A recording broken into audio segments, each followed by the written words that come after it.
चलो, dual nature of light के बारे में आज हम लोग क्या करने वाले हैं, देखने वाले हैं या पढ़ने वाले हैं, what ever you guys call. ठीक है, इसका शुरू होता है सबसे पहले, ये मॉडर्न फिजिक्स का बेस आप बोल सकते हो कि एक फाउंडेशन है मॉडर्न फिजिक्स का। जितना भी पिछले 100-150 साल में रिसर्च हुआ है उसका एक बेस बनाया गया था इन लोगों के द्वारा, और वो स्टार्ट हुआ था लाइट से कि लाइट कैसे बिहेव करता है। ठीक है, लाइट को दोनों तरीके से बिहेव करता था। जब पोलराइजेशन ऑब्जर्व करना होता था, डिफ्रैक्शन ऑब्जर्व करना होता था, तो लाइट किसकी तरह बिहेव करता था, वेव की तरह। लेकिन रिफ्लेक्शन, रिफ्रैक्शन, तो इसके प्रोसेस में लाइट कैसे बिहेव करता था, पार्टिकल की तरह। तो बहुत ज्यादा कॉन्ट्राडिक्शन हो रहा था कि लाइट पार्टिकल है या वेव है। एक ऑब्जेक्ट एक ही पोजीशन को होल्ड कर सकता है, या फिर वो लाइट अगर पार्टिकल होगा या फिर वेव होगा, ये दोनों कैसे हो रहा है। तो इसी के बारे में डी ब्रॉली ने बहुत बड़ा हाइपोथेसिस दिया अपना, उसके बारे में हम लोग आज देखने वाले हैं। ठीक, सबसे पहले शुरू होता है कि electron emission. What is this mean? Electron emission word से क्या समझ रहे हो कि इलेक्ट्रॉन का निकलना, इलेक्ट्रॉन इमिट होता है, that is called electron emission. वही प्रोसेस को हम लोग इलेक्ट्रॉन इमिशन बोलते हैं, जब एक मेटल सरफेस से इलेक्ट्रॉन को इजेक्ट किया जाता है, emission of electron from a metal surface. ठीक है, जब उस पर एनर्जी इंसिडेंट किया जा रहा हो। एनर्जी को हम किसी भी फॉर्म में इंसिडेंट करवा सकते हैं। मेनली हम लोग जो पढ़ने वाले हैं वो 3 प्रकार के एनर्जी फॉर्म्स के बारे में पढ़ने वाले हैं। ठीक है, first one is thermo ionic energy. ठीक है, इसके बाद यहाँ पे देख लो, मिनिमम एनर्जी जो रिक्वायर्ड होता है एक इलेक्ट्रॉन को बाहर निकलने के लिए, उसको हम लोग क्या बोलते हैं, वर्क फंक्शन। इसको डिनोट करते हैं फाई नॉट से। ठीक है, वर्क फंक्शन हो गया, क्या हो गया, मिनिमम एनर्जी जो इलेक्ट्रॉन को रिक्वायर्ड होगा अपने स्पेस को छोड़ने के लिए या मेटल सरफेस से निकलने के लिए। अब वर्क फंक्शन का तुमसे कोई यूनिट पूछ ले, डायमेंशन पूछ ले, तो क्या बताओगे? वर्क फंक्शन क्या है, minimum energy. It is a form of energy. Energy का यूनिट जो होगा जूल, एनर्जी का डायमेंशन जो होगा ml2 t-2। क्लियर है? ठीक, ये मटेरियल के नेचर पे डिपेंड करेगा। ठीक, दो तरीके से, थर्मी आयोनिक इमिशन। वर्ड से क्या समझ रहे हो, थर्मी आयोनिक मतलब थर्मल, हीट। हीट से जब इलेक्ट्रॉन को निकालते हैं that is called thermo ionic. Second is field emission, मतलब जब कोई बहुत बड़ा फील्ड उस पर लगाया जाता है, इलेक्ट्रिक फील्ड लगाया जाता है या मैग्नेटिक फील्ड लगाया जाता है, तो उससे जो निकलेंगे इलेक्ट्रॉन्स उसको हम क्या बोलेंगे, फील्ड इमिशन। और third is photo electric emission, इसके बारे में हम लोग पढ़ेंगे। इसमें फोटो भी है और इलेक्ट्रिक भी है। ठीक है, लाइट भी है और करंट भी है, तो इसके बारे में हम लोग पढ़ने वाले। First one is thermionic emission. पर ये थर्मी आयोनिक इमिशन के बारे में क्या लिखा हुआ है? ठीक है,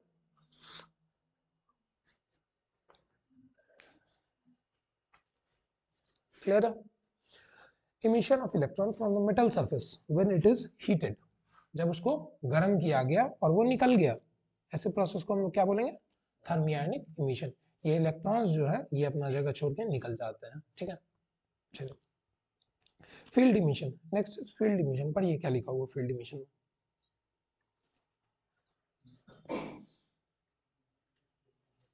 इसको हम लोग क्या बोलते हैं, कल इसी के बारे में मैं बात कर रहा था, dielectric strength of air. Dielectric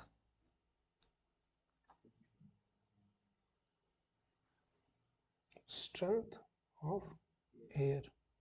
ठीक है, 3 × 10⁸ वोल्ट पर मीटर। ठीक है, स्ट्रॉन्ग इलेक्ट्रिक फील्ड जब अप्लाई किया जाता है तो इलेक्ट्रॉन्स जो निकलते हैं उसको हम लोग क्या बोलेंगे, फील्ड इमिशन बोलेंगे। क्लियर है? और ये कितना स्ट्रॉन्ग इलेक्ट्रिक फील्ड होना चाहिए, 10⁸ वोल्ट पर मीटर का इलेक्ट्रिक फील्ड होना चाहिए। This is a very big amount. ठीक है, क्लियर है? चलिए, next is photo electric emission, जिसपे चैप्टर पूरा बेस्ड है। ठीक है, फोटो इलेक्ट्रिक इमिशन होता क्या, जब एक सुटेबल फ्रीक्वेंसी का लाइट किसी भी सरफेस को स्ट्राइक करता है तो उसमें से इलेक्ट्रॉन निकलते हैं। उस इलेक्ट्रॉन को हम लोग क्या बोलते हैं, फोटो इलेक्ट्रॉन बोलते हैं। जब इलेक्ट्रॉन निकलते हैं एक जगह से दूसरे जगह जाते हैं तो इलेक्ट्रॉन के पास इसको हम लोग क्या बोलते हैं, इलेक्ट्रॉन के फ्लो को क्या बोलते हैं, करंट बोलते हैं। तो वो जो करंट बह रहा है उसको हम लोग फोटो करंट बोल देंगे। ठीक है, पढ़िए, when a light of suitable frequency illuminates a metal surface, electrons are emitted from the metal surface. This phenomenon is called photoelectric emission. इस phenomenon को क्या बोलेंगे, photoelectric emission। जब एक suitable frequency का light किसी metal surface पे लगाया जाता है, प्रोजेक्ट किया जाता है, तो उससे जो इलेक्ट्रॉन्स निकलते हैं उसी प्रोसेस को हम लोग, इस phenomenon को हम लोग क्या बोलते हैं, फोटो इलेक्ट्रिक इफेक्ट। ठीक है, फोटो इलेक्ट्रिक इफेक्ट। क्लियर है? नेक्स्ट, ये अचानक से तो हो नहीं गया, फोटो इलेक्ट्रिक इफेक्ट अचानक से होता है। इसके पीछे 3 साइंटिस्ट हैं, हर्ट्ज, लेनार्ड और third one is Einstein I guess. Hertz, Hallberg and Lenard, ठीक है। देखिए हर्ट्ज का क्या कहना था, उन्होंने एक ट्यूब लिया था, ठीक है, ट्यूब में कैथोड एनोड को सेटअप किया और कैथोड पे उन्होंने लाइट बीम प्रोजेक्ट किया, और लाइट बीम प्रोजेक्ट करने के बाद उन्होंने देखा क्या कि यहाँ पे करंट का फ्लो हो रहा है। करंट फ्लो हो रहा है यानी कि इलेक्ट्रॉन्स मूव कर रहे हैं। अगर यहाँ पे सर्किट जल रहा है, एमीटर में अगर डिफ्लेक्शन शो कर रहा है यानी कि करंट का फ्लो हो रहा है। करंट का फ्लो हो रहा है यानी कि इलेक्ट्रॉन्स कैथोड से निकल के एनोड पे चिपक रहे हैं, ठीक है। तो इसी प्रोसेस को हर्ट्ज ने एक्सपीरियंस किया। पर ये क्या लिखा, hertz observe that when ultraviolet light rays are incident on a negative plate of an electric discharge tube, then conduction takes place easily in the tube, ठीक है। ये कोई डिस्चार्ज ट्यूब है, इसमें जो है सो ऐसे ही कनेक्ट कर दिया गया है, पॉजिटिव एंड को कनेक्ट कर दिया गया, नेगेटिव एंड को कनेक्ट कर दिया गया। अब जब इसके ऊपर लाइट स्ट्राइक किया गया, लाइट स्ट्राइक किया गया, तो लाइट जब स्ट्राइक किया गया तो कैथोड के ऊपर जो इलेक्ट्रॉन्स थे उनका इजेक्शन हुआ, और इजेक्शन होने के बाद ये आगे की तरफ बढ़ते गए और एनोड में चिपके। अब इलेक्ट्रॉन्स का जो मोशन होता है, ठीक है, इलेक्ट्रॉन्स जो फ्लो करते हैं, फ्लो ऑफ इलेक्ट्रॉन, उसी को करंट बोलते हैं। इसी कारण से करंट इंड्यूस होगा और इसी करंट के कारण से यहाँ पे एमीटर में डिफ्लेक्शन शो करेगा। क्लियर है? ये था हर्ट्ज का एक्सपेरिमेंट, उन्होंने ये ऑब्जर्व किया अपने एक्सपेरिमेंट में। सेकंड वाज हॉलबर्ग, पर ये क्या लिखा हुआ है, ठीक। इन्होंने जो है इलेक्ट्रोस्कोप, आपको बताया गया इलेक्ट्रोस्कोप क्या होता है, गोल्ड लीफ इलेक्ट्रोस्कोप, चार्ज को डिटेक्ट करने के लिए यूज किया जाता है। तो इलेक्ट्रोस्कोप के ऊपर इन्होंने एक जिंक का प्लेट रख दिया, ठीक है, जिंक का प्लेट रख दिया। अब ये अल्ट्रावायलेट लाइट रेज जब इस जिंक के प्लेट पे इंसिडेंट किया गया, तो जिंक के प्लेट पे से इलेक्ट्रॉन्स का इजेक्शन हुआ, यानी कि यहाँ पे जो सरफेस है, यहाँ पे जो गोल्ड लीफ इलेक्ट्रोस्कोप है, इस पे जितना भी चार्ज था सारा निकल गया और इलेक्ट्रॉन इमिट कर गए। थोड़ी देर के बाद जिंक प्लेट के पास कैसा चार्ज आ गया, पॉजिटिव चार्ज आ गया, ठीक है। वही बात लिखा हुआ है, इसको एक बार पढ़िए क्या लिखा हुआ है, ठीक है।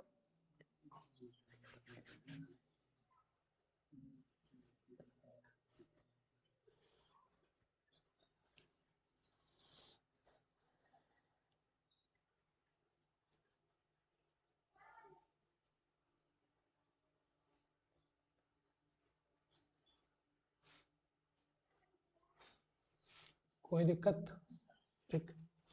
ये पॉजिटिव चार्ज गेन कर लेता है, ये चीजें याद रखिएगा, ठीक है।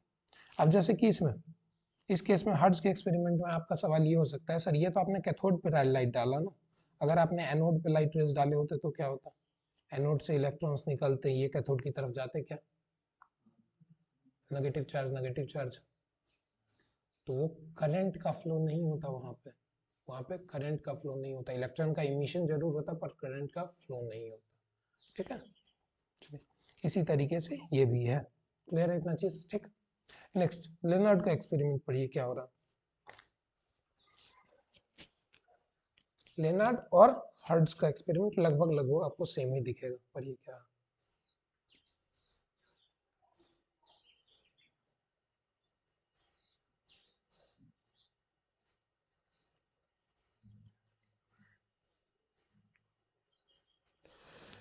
अल्ट्रावायलेट रेज जब इंसिडेंट करते हैं किस पे, कैथोड पे, इलेक्ट्रॉन्स आर इजेक्टेड, इलेक्ट्रॉन्स निकलते हैं, these electrons are attracted by anode and due to complete the path of the photo electrons photo current flow। Photo electrons किसको बोला गया है, जो लाइट के कारण, फोटो मतलब लाइट और इलेक्ट्रॉन्स मतलब इलेक्ट्रॉन्स, जो लाइट के कारण जो इलेक्ट्रॉन्स निकल रहे हैं उनको फोटो इलेक्ट्रॉन्स बोला गया, जो फोटो इलेक्ट्रॉन्स के कंडक्शन से करंट फ्लो हो रहा है उसको हम लोग फोटो करंट बोले हैं, ठीक है।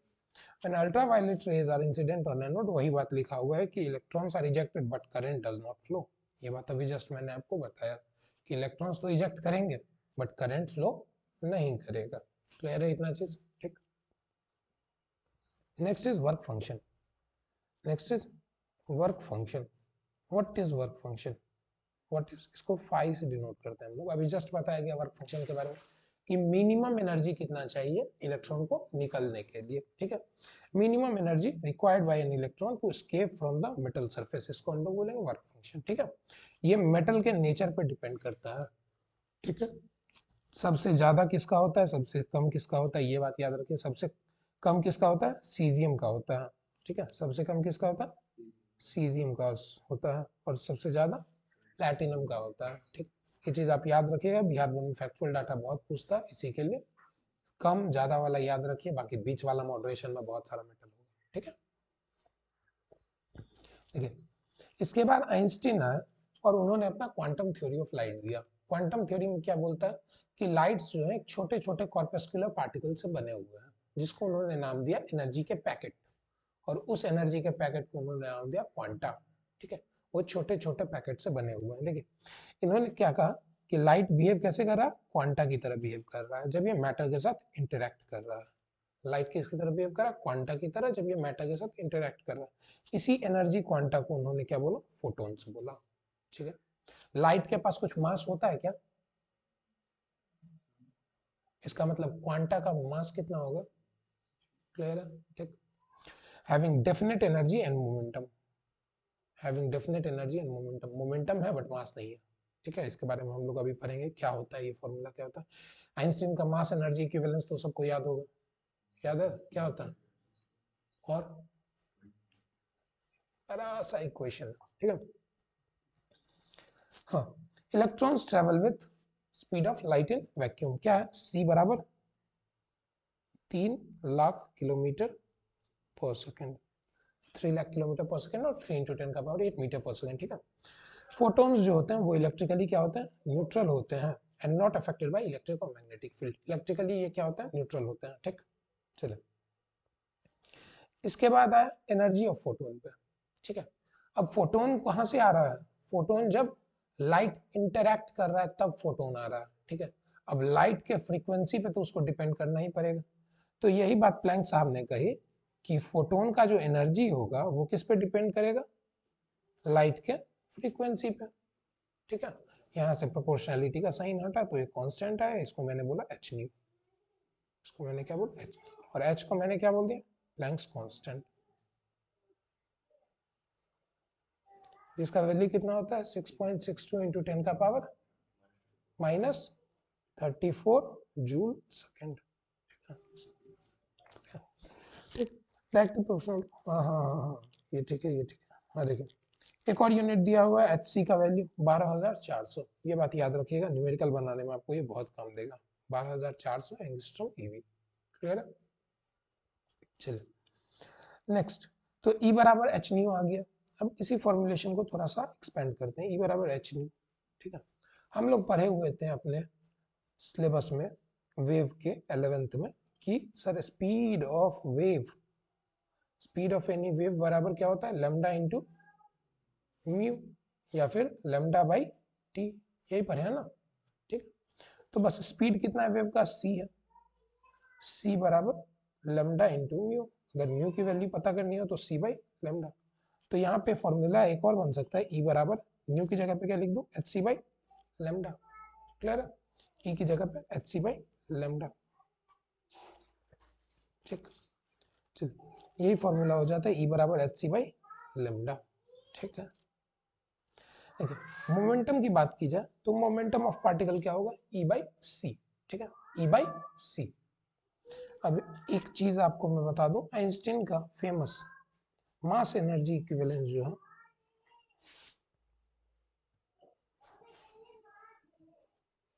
ये क्या है, ई स्क्वायर बराबर एम सी स्क्वायर का whole square plus P naught सी स्क्वायर, पी सी स्क्वायर, पी नॉट नहीं, पी सी या पी सी स्क्वायर, पी सी का whole square, if I am not wrong this is the expression. ठीक है, यही है। ठीक, यही एक्सप्रेशन है। ठीक, ये एनर्जी का मास एनर्जी इक्विवेलेंस का पूरा फॉर्म है ये, ई स्क्वायर। अगर ऐसे लिखना है तो ई बराबर क्या मैं लिख दूंगा, root under M C square का whole square plus P C square.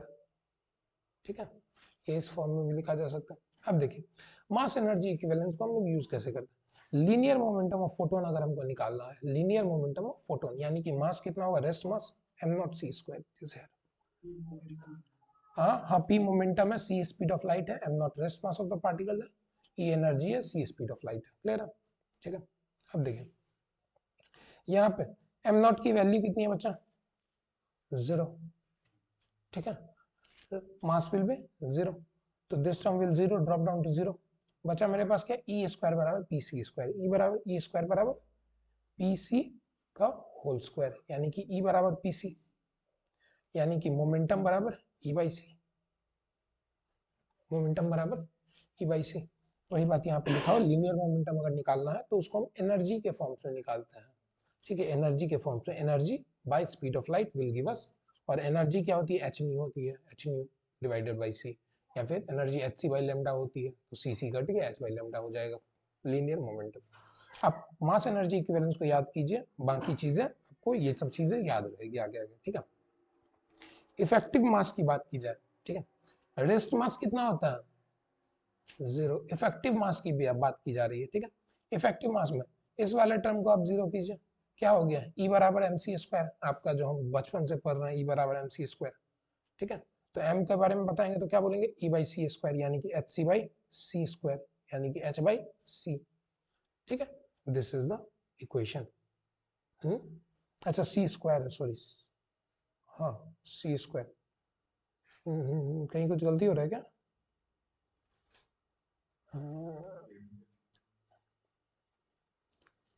E by C square, ठीक है, ई की जगह पे मैं क्या बोल दूं, h c by h nu, h nu by C square, या फिर इसको मैं क्या बोल सकता हूँ, एच सी, सॉरी सी सी तो कट जाएगा, एच बाई लेमडा सी, ठीक है, this are the form of it, ठीक है।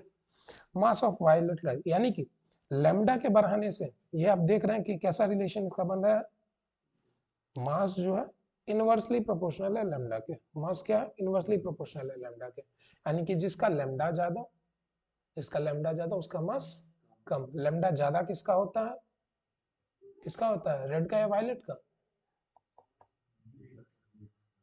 हाँ रेड का होता है ज्यादा, ठीक है, तो रेड का ज्यादा होता है, तो इसी के लिए रेड का मास क्या होगा, कम, sorry, mass of violet light photon is greater than mass of violet light, violet का मास ज्यादा होता है क्योंकि वायलेट का वेवलेंथ क्या होता है, कम होता है, इसी के लिए वायलेट का मास ज्यादा होता है, ठीक, क्या हुआ, उस इक्वेशन को अभी छोड़ दीजिए आप, इस इक्वेशन को तुम छोड़ दो अभी के लिए, हम यही बोलेंगे, मत घुसो डीप में, एग्जाम है तुम्हारा, अभी 1 महीना पहले पूछे रहते तो हम बता देते, अभी मत जानो तुम ये सब, ठीक है, अभी मत जानो, ज्यादा चीज जितना ज्यादा मगअप करोगे ना चीजों को, एग्जाम दे लो, उसके बाद फिर आगे पूछ लेना, हम सब चीज एक एक करके बता देंगे, विश्राम से बता देंगे, ठीक है।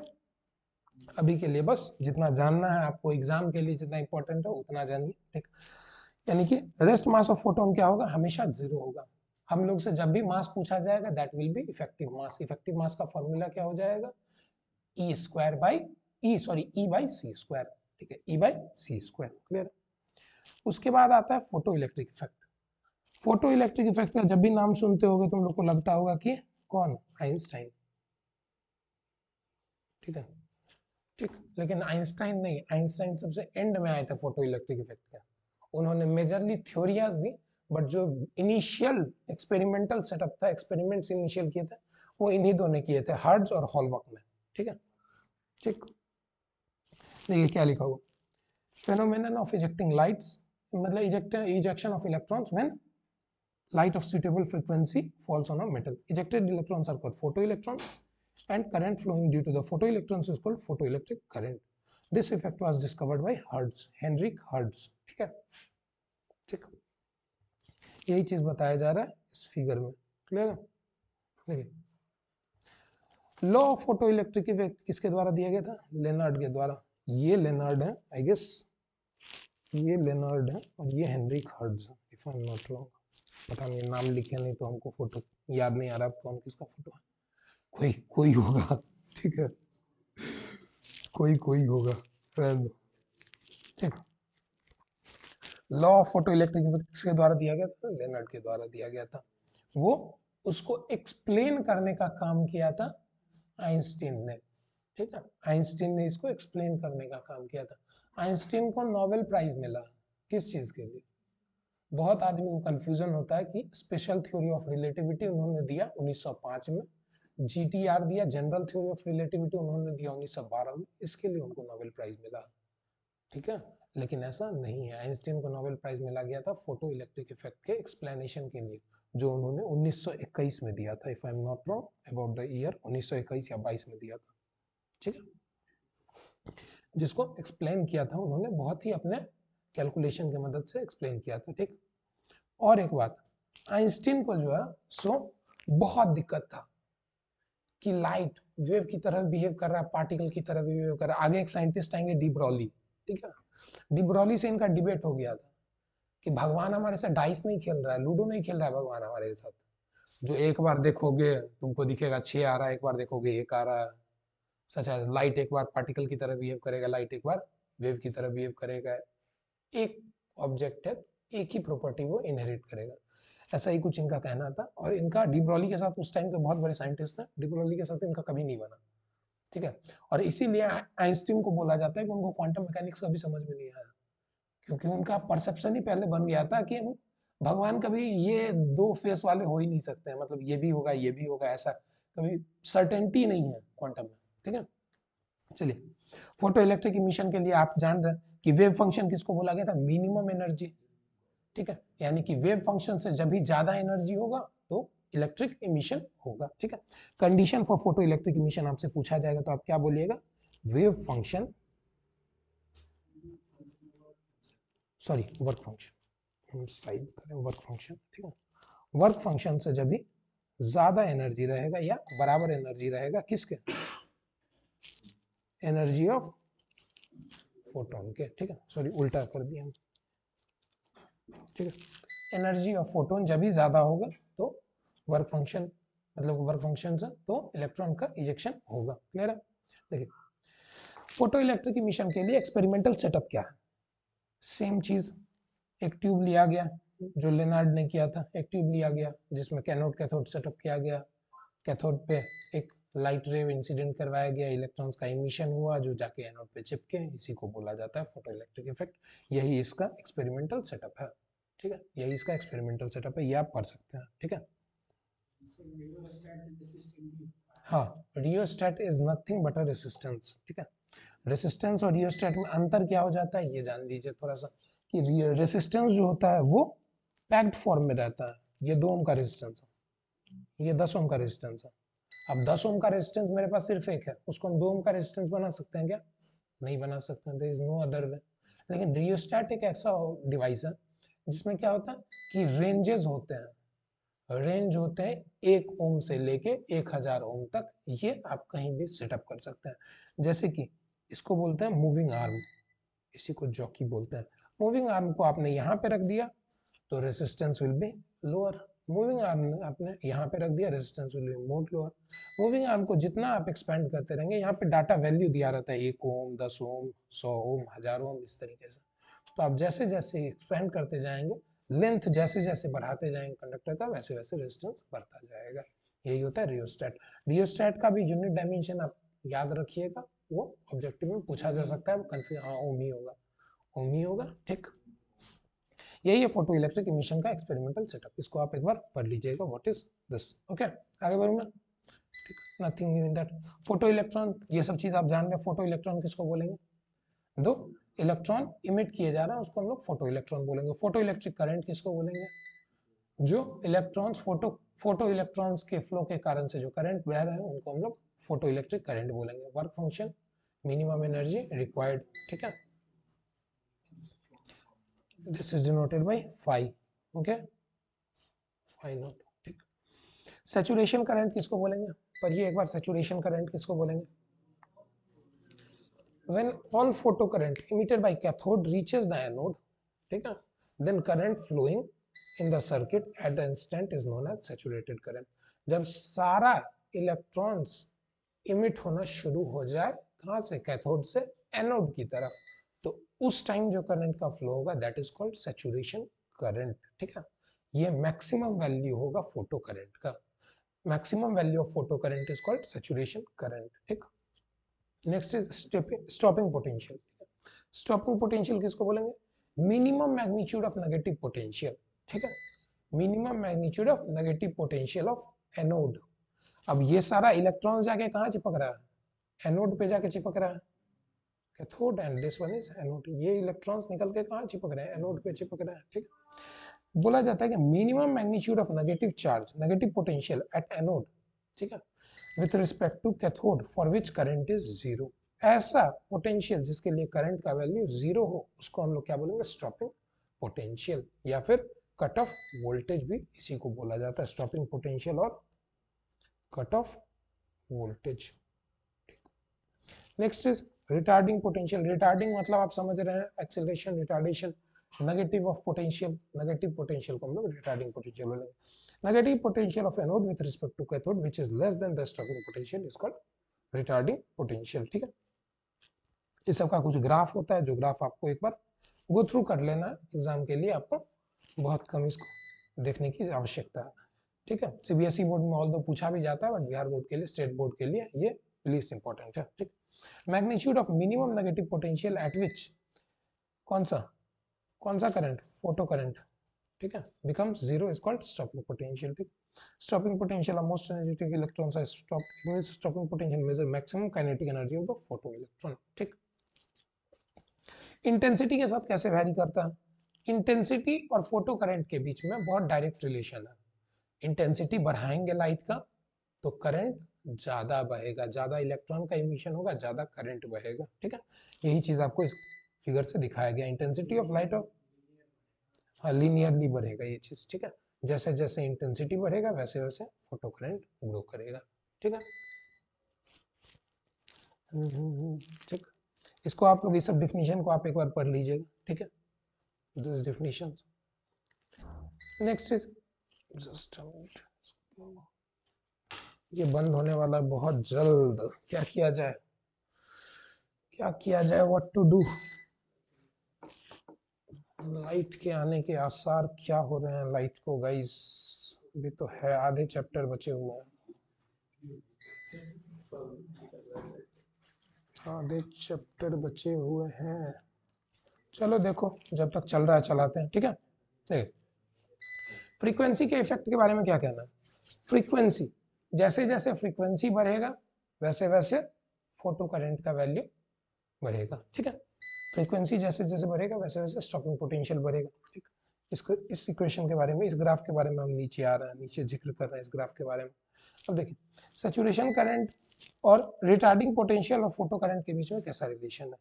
When frequency of radiation is increased, जब फ्रीक्वेंसी को इंक्रीज किया गया, V not increases but is almost unchanged.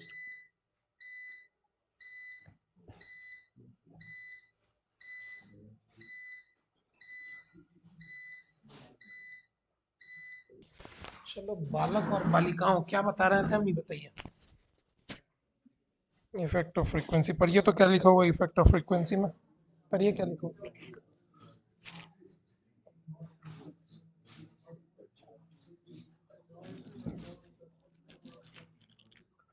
ठीक है। एक चीज को बताया जा रहा है, थ्रेशोल्ड फ्रीक्वेंसी या थ्रेशोल्ड वेवलेंथ के बारे में बताया जा रहा है, एक बार ध्यान दीजिएगा। मिनिमम फ्रीक्वेंसी जिस पे इलेक्ट्रॉन्स इजेक्ट किए जा सकते हैं, that is called threshold energy, threshold frequency, ठीक है। Minimum frequency which can eject the photo electrons is called cut off और थ्रेशोल्ड फ्रीक्वेंसी, ठीक है। और सिमिलरली वेवलेंथ जो होगा उसके करस्पॉन्डिंग उसको क्या बोला जाएगा, थ्रेशोल्ड वेवलेंथ, ठीक है। Minimum frequency and maximum wavelength, क्योंकि वेवलेंथ और फ्रीक्वेंसी के बीच में कैसा रिलेशन है, अभी जस्ट पढ़ा है, सी बराबर लैम्डा इंटू म्यू, ठीक है। तो C by lambda is equal to mu, तो फ्रीक्वेंसी सी तो कांस्टेंट है, frequency is inversely proportional to lambda, ठीक है। इसी के लिए इनवर्सली रिलेशन है minimum frequency and maximum wavelength के बारे में बात किया जा रहा है, क्लियर। उस फ्रीक्वेंसी को हम लोग बोलेंगे कट ऑफ या थ्रेशोल्ड फ्रीक्वेंसी, ठीक है। जस्ट अ मिनट, ठीक। नेक्स्ट थिंग, आइंस्टीन साहब का अब क्या हो गया है, इजाद हो गया है। आइंस्टीन साहब अब आए हैं, फोटो इलेक्ट्रिक इफेक्ट में अपना ज्ञान देंगे और इन्हीं के लिए उनको सम्मानित किया जाएगा स्वीडन में जाके नोबेल प्राइज से, ठीक है। देखिए, आइंस्टीन फोटो इलेक्ट्रिक इफेक्ट, ठीक है। Radiation absorb by the surface are is the form of quanta, जिनको इन्होंने एनर्जी पैकेट बोला था, एनर्जी पैकेट्स बोला था, इनिशियली इन्होंने इसको एक क्या बोला था, एनर्जी पैकेट्स बोला था, ठीक। Energy of each photon depends on frequency. एक फोटोन का एनर्जी किस पे डिपेंड करता है, फ्रीक्वेंसी पे डिपेंड करता है। One photon can interact with one electron at a time. एक फोटोन एक ही इलेक्ट्रॉन से इंटरैक्ट करेगा, ठीक है। In the interaction between the photon and electron, incident photon transfers its whole energy to the electron. तुमको ऐसा लग रहा होगा कि ये इलेक्ट्रॉन गया, नहीं फोटोन गया, फोटोन जाके इलेक्ट्रॉन को बोला अरे भाई जागो, इलेक्ट्रॉन सोया हुआ है सरफेस पे, मेटल के कंडक्टर के सरफेस पे, न्यूट्रल कंडक्टर पे, फोटोन गया, स्ट्राइक किया, इलेक्ट्रॉन को जगाया, इलेक्ट्रॉन जागा, फिर बोला ले भाई हम एनर्जी देने आए, एनर्जी दिया। एनर्जी वो लेने के बाद फिर उसको क्या बोलेगा, अब निकलो यहाँ से, तुमको बहुत एनर्जी हो गया, तुम इस घर में रहने लायक नहीं है, तो इलेक्ट्रॉन को अब भगा देगा धक्के मार के, ठीक है। तो इसमें बहुत टाइम लगता होगा, आपको ऐसा लग रहा है, टाइम तो लगेगा ना। फोटोन गया, बड़ी लंबा चौड़ा प्रोसेस हो रहा है, जगह आएगा पहले, धक्का मारेगा, सब सीक्वेंस में होता है। इसी तरीके से आपको जो लग रहा है ये बिल्कुल गलत है, इसमें एनर्जी का डिले नहीं होता है। ये एक मेजर ड्रॉबैक देखा गया, बाद में इसका करेक्शन किया गया, जिसको मैं बताऊंगा अभी, कि एनर्जी का कोई डिले नहीं है, there is no delay in time, sorry time का कोई डिले नहीं है। Time just incident to a photon and the electrons get excited and ejected. That's instantaneous process. 10 to the power minus 6 second का time है approx, I guess इसमें होगा कहीं पे, ठीक है। देखते हैं उसको आगे हम लोग, ठीक। एनर्जी ऑफ फोटोन क्या होगा, फोटोन की एनर्जी अगर मुझे बतानी होगी कितना होगा, एच न्यू, ठीक। ये किसके बराबर होगा, kinetic energy of the electron. Electron निकला तो किस वेलोसिटी से निकला, कितना एनर्जी उसको दिया गया, काइनेटिक एनर्जी किस, और energy required to make electron free from the metal surface, यानी कि वर्क फंक्शन, वर्क फंक्शन, ठीक है। अगर कोई कोलिजन हो रहा है तो energy lost in the collision, ठीक है। कोई कोलिजन हो रहा है तब, जनरली हम लोग आइडियल केस में कोई भी कोलिजन को कंसिडर नहीं करते हैं। तो इसका फॉर्मूला अगर मुझे बनाना होगा तो क्या बनाऊंगा, h nu is equal to kinetic energy plus phi plus collision q, ठीक है। कोलिजन क्यू को हम लोग जनरली आपके लिए जीरो लेंगे, तो एच न्यू बराबर क्या आ गया मेरा, काइनेटिक एनर्जी प्लस फाई, ठीक है। जनरली एग्जाम में क्वेश्चन में हमसे पूछा जाता है न्यूमेरिकल में कि काइनेटिक एनर्जी निकालिए, तो काइनेटिक एनर्जी को मैं लिख सकता हूँ क्या, एच न्यू माइनस फाई। एक लाइट दिया रहेगा, उसका सिर्फ फ्रीक्वेंसी दिया रहेगा, और बोला जाएगी कौन से मेटल पे गिर रहा है। एक लाइट दिया जाएगा जिसका सिर्फ क्या दिया जाएगा आपको, फ्रीक्वेंसी दिया जाएगा, और बोला जाएगा कि सीजियम मेटल पे गिर रहा है या जिस मेटल पे गिर रहा है, आपको वर्क फंक्शन गिवन होगा, फ्रीक्वेंसी गिवन होगा, आपको काइनेटिक एनर्जी निकालना होगा, जो आप निकाल सकते हैं जनरली इस इक्वेशन से। क्लियर है, ठीक है। बोर्ड में ऐसा क्वेश्चन नहीं पूछा जाता है, ठीक। It is known as Einstein's equation of photo electric effect, इसी को बोला जाता है एच न्यू बराबर kinetic energy plus work function, इसी को बोला जाता है Einstein's equation of photo electric effect. अब यहाँ पे आप देख सकते हैं कि काइनेटिक एनर्जी का रिलेशन कैसा, काइनेटिक बराबर h nu minus phi naught. अगर इसको मैं देखना चाहूँ ग्राफ के फॉर्म में, काइनेटिक एनर्जी और फ्रीक्वेंसी के बीच में अगर मैं ग्राफ बनाना चाहूँ तो कैसा रिलेशन हमको दिख रहा है, डायरेक्टली प्रोपोर्शनल दिख रहा है। ये हमको दिख रहा है y बराबर एम एक्स प्लस सी की तरह। ये किसका इक्वेशन है, इक्वेशन ऑफ स्ट्रेट लाइन, इसकी तरह मेरे को दिख रहा है y बराबर एम एक्स प्लस सी, ठीक। ये m क्या है मेरा, स्लोप है, और c क्या है, इंटरसेप्ट है, y इंटरसेप्ट है, ठीक है। यहाँ पे माइनस है, इसका मतलब कि इंटरसेप्ट कैसा होगा, नेगेटिव होगा। इंटरसेप्ट नेगेटिव हो रहा है, क्या दिख रहा है आपको, इंटरसेप्ट नेगेटिव, y इंटरसेप्ट क्या हो रहा है, नेगेटिव, ठीक है, y इंटरसेप्ट नेगेटिव हो रहा है। और ये आपको क्या हो गया, काइनेटिक एनर्जी और फ्रीक्वेंसी के बीच में ग्राफ हो गया, काइनेटिक एनर्जी और फ्रीक्वेंसी के बीच में ग्राफ हो गया, ठीक है। एक मेटल का दूसरे मेटल का इसी तरीके से आपको दिखाया गया है। क्लियर है इतना चीज, ठीक। Next is photocell. ये आपसे 2 मार्क्स में डिफिनीशन में पूछा हुआ था, एक सेल, एक बार इसका प्रिंसिपल वर्किंग कंस्ट्रक्शन ये सब आपको नहीं जानना है, बस आप एक बार डिफिनीशन, कोई भी बच्चा अपने बुद्धि का इस्तेमाल करके भी इसका डिफिनीशन लिख सकता है। फोटो सेल, फोटो मतलब लाइट, सेल मतलब पोटेंशियल प्रोवाइडिंग डिवाइस, ठीक है। फोटो सेल को हम लोग क्या बोलेंगे, जो लाइट एनर्जी को इलेक्ट्रिकल एनर्जी में कन्वर्ट कर रहा हो उसको हम लोग फोटो सेल बोल देंगे, ठीक है। फोटो मतलब लाइट और सेल मतलब एनर्जी का फॉर्म, ठीक है।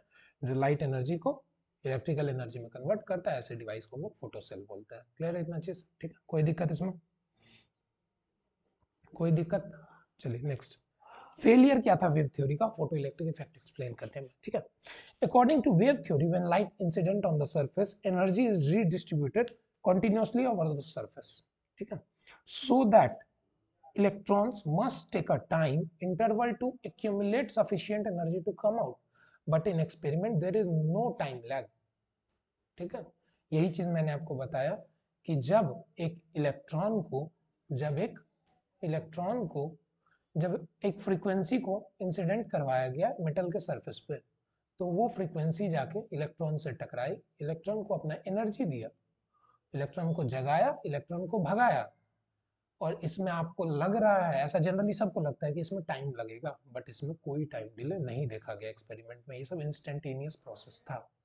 जैसे ही एनर्जी लाइट इंसिडेंट करेंगे इलेक्ट्रॉन्स निकलना शुरू करेंगे। क्लियर है इतना चीज, ठीक। First point is this. Second point, when intensity is increase, जब इंटेंसिटी को क्या किया गया, इंक्रीज किया गया, जो मोर एनर्जेटिक इलेक्ट्रॉन्स थे वो निकलना शुरू किए, ठीक है। When intensity is increased more energetic electron should be emitted so that stopping potential should be intensity dependent, ठीक है। स्टॉपिंग पोटेंशियल को कैसा होना चाहिए, इंटेंसिटी डिपेंडेंट होना चाहिए, लेकिन वो देखा नहीं गया। स्टॉपिंग पोटेंशियल इंटेंसिटी पे डिपेंड नहीं कर रहा था, ठीक। Next, according to wave theory if intensity is sufficient then at each frequency electron emission is possible, हर फ्रीक्वेंसी पे इलेक्ट्रॉन इमिशन का क्या होना चाहिए, पॉसिबल होना चाहिए। It means there should be existing a threshold frequency, ठीक है।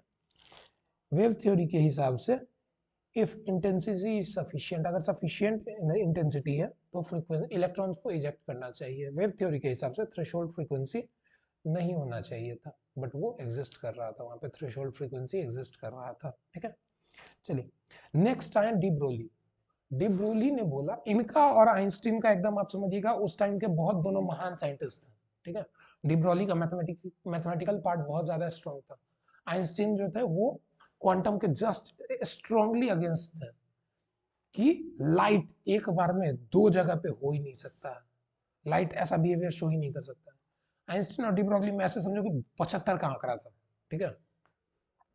एक साइंटिस्ट सही कर रहा है जर्मनी में बैठ के उसको कि हाँ हाँ ये हो सकता है, ये हो सकता है, ये हो सकता है, और एक साइंटिस्ट यूएस में बैठ के बोला कि ना ना इन्हें होगा, अरे ये कैसा हो जाएगा, ये तो गलती बोल रहा है, गधा है, उसको कुछ आता है, ऐसे ही बोला जाता है, ठीक है। तो यही था डिफरेंस, ठीक। डी ब्रोगली ने क्या बोला कि लाइट जो है वो एग्जिबिट कर रहा है दोनों कैरेक्टर, पार्टिकल नेचर भी और वेव नेचर भी। डिपेंड कर रहा है कि आप देखना कैसे चाह रहे हैं लाइट को। अगर आप लाइट को रिफ्लेक्शन और रिफ्रैक्शन के फिनोमेना से देखना चाहेंगे तो वो पार्टिकल नेचर शो करेगा, पोलराइजेशन डिफ्रैक्शन के मेथड से देखना चाहेंगे तो वो वेव नेचर शो करेगा। क्लियर है, बस इतना ही चीज बोला गया उन्होंने, ठीक है। Sometimes it behave like a particle and sometime it behave like a wave. Wave के लिए हमको इंटरफेरेंस, रिफ्रैक्शन, पोलराइजेशन देखना, और पार्टिकल के लिए हमको क्या देखना, कॉम्पटन इफेक्ट देखना है, रमन इफेक्ट देखना है, फोटो इलेक्ट्रिक इफेक्ट देखना है, ठीक है। इस सब के बारे में हमको देखना है, ठीक है। ठीक ठीक ठीक, क्लियर है इतना चीज, आगे बढ़ूंगा। यही था डी ब्रोगली का हाइपोथेसिस। लाइट के पास कैसा नेचर है, डुअल नेचर है। Clear. Next, de Broglie hypothesis. De Broglie hypothesis, moving particle of matter should display wave like properties, ठीक है। हर मूविंग पार्टिकल कैसा प्रॉपर्टी शो करना चाहिए, वेव लाइक प्रॉपर्टी शो करना चाहिए। हर मूविंग पार्टिकल के पास एक वेव लाइक प्रॉपर्टी होना चाहिए, ये बोला डी ब्रोगली ने अपने हाइपोथेसिस में।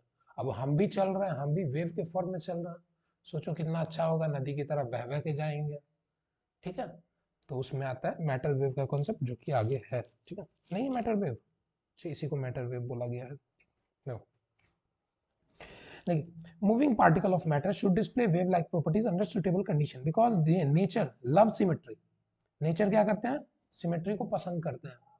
ऐसा थोड़ी है कि लाइट वो अच्छा लग रहा है, वो गोरा चिट्टा है तो उसको हम दे देते हैं दोनों नेचर, एक ही बार में उसको पार्टिकल भी बना देंगे और वेव भी बना देंगे, और तुम हमको पसंद नहीं है, तुम गंदा काम करता है, तुम खाली जो है पानी पी के फेंकते रहता है, तुम गंदा काम करता है, इसी के लिए तुमको हम एक के को तुमको बोलेंगे तुम पार्टिकल ले रहो जीवन भर के लिए, ठीक है, भगवान तुमको शराब दे दिया, ऐसा तो होगा नहीं। भगवान सिमेट्री पसंद करते हैं, अगर जो पार्टिकल के साथ करेंगे, जो लाइट के साथ करेंगे, वही मेरे साथ भी होना चाहिए, ठीक है। इसी चीज के बारे में बताया जा रहा है कि नेचर लव सिमेट्री, यही सब आर्ग्यूमेंट था डी ब्रॉगली का हाइपोथेसिस देने के टाइम में। And the two basic physical intelligence matter and energies must have symmetrical character. If radiation shows dual aspect, so matter should also show dual nature. अगर radiation dual aspect show कर रहा है तो matter को भी dual aspect show करना चाहिए, ठीक है, पार्टिकल और वेव दोनों उसको दिखना चाहिए, ठीक है। इसी पे मैटर वेव का कॉन्सेप्ट आया। Next comes the concept of matter wave, यहाँ पे नहीं दिया हुआ, हम आपको जिक्र कर दे रहा है, ठीक है। डी ब्रॉगली हाइपोथेसिस देने के बाद मैटर वेव का कॉन्सेप्ट है। मैटर वेव क्या बोलना चाह रहा है कि हर एक जितने भी यूनिवर्स में एग्जिस्ट कर रहा है मैटर, हर के साथ एक वेव रिलेटेड है। जितने भी मैटर हैं सबके साथ एक वेव रिलेटेड है। अब वो वेव में भी छोटा होगा बड़ा होगा, उसके बारे में अभी हम लोग कैलकुलेशन करेंगे, तो हमको पता चल जाएगा कि मैटर वेव कितना बड़ा होता है या कितना छोटा होता है, ठीक ठीक। फॉर्मूला क्या है डी ब्रॉगली हाइपोथेसिस का? लैम्डा बराबर h बाई पी, लैम्डा बराबर h by P, this is the de Broglie hypothesis का फॉर्मूला, लैम्डा बराबर h बाई पी, ठीक है। यहाँ पे h है प्लैंक्स कांस्टेंट, p है मोमेंटम ऑफ अ पार्टिकल। अब यहाँ से तुम अपना अगर निकालना चाहो कि if I am a wave, अगर मैं वेव हूं, मेरा मास कितना होगा? लगभग 80 किलो ले लो, इतना मोटे नहीं है लेकिन 80 किलो ठीक है, कोई बात नहीं, मोए मोए हो गया हमारे साथ, ठीक है। नेक्स्ट, हम वेलोसिटी कितना हो सकता है मेरा? हम पैदल चलना शुरू करेंगे, भागना शुरू करेंगे, 1 मीटर पर सेकंड ले लेते हैं, 2 मीटर बहुत हो गया, इतना बड़ा टांग कहाँ से चिहारेंगे आप, 1 मीटर पर सेकंड, ठीक है। एच प्लैंक्स कांस्टेंट का वैल्यू कितना है? 6.62 इंटू 10 का पावर -34 जूल सेकंड, ठीक। अब अपने एसोसिएटेड हम एक लैम्डा निकालते हैं, वेवलेंथ निकालते हैं, एच इज 6.62 इंटू 10 का power -34 divided by 80 into 1, this comes out to be how much? काट कूट करोगे, इसको एक पॉइंट को हटा देते हैं, इंटू 100 कर देते हैं, ठीक है। तो इसको 8662 बाई एक ही जीरो हटाओ, ठीक है, एक जीरो ऊपर चला जाए कोई दिक्कत नहीं। ऑर्डर ऑफ 10 का पावर -35 दिख रहा है, ऑर्डर दिख रहा है 10 का पावर -34 -35 का, कैलकुलेशन छोड़ो जो भी कैलकुलेशन आ रहा है, this is very small, this is very small, इतना छोटा वेव है, हम जो चल रहे हैं मेरे से एसोसिएटेड इतना छोटा वेव है जो डिटेक्ट ही नहीं किया जा सकता। इसी के लिए हर पार्टिकल जो है एक वेव नेचर शो कर रहा है। ये था डी ब्रॉगली का हाइपोथेसिस और डी ब्रॉगली का, ठीक है, मेजरली कैलकुलेशन का फॉर्मूला, ठीक है। ये सब फॉर्मूला आप पढ़े होंगे, लैम्डा बराबर एच बाई पी, अभी जस्ट आपको मैंने बताया। अब सब्स्टिट्यूशन कर सकते हैं, एच की जगह पे पी की जगह पे एम भी डाल सकते हैं।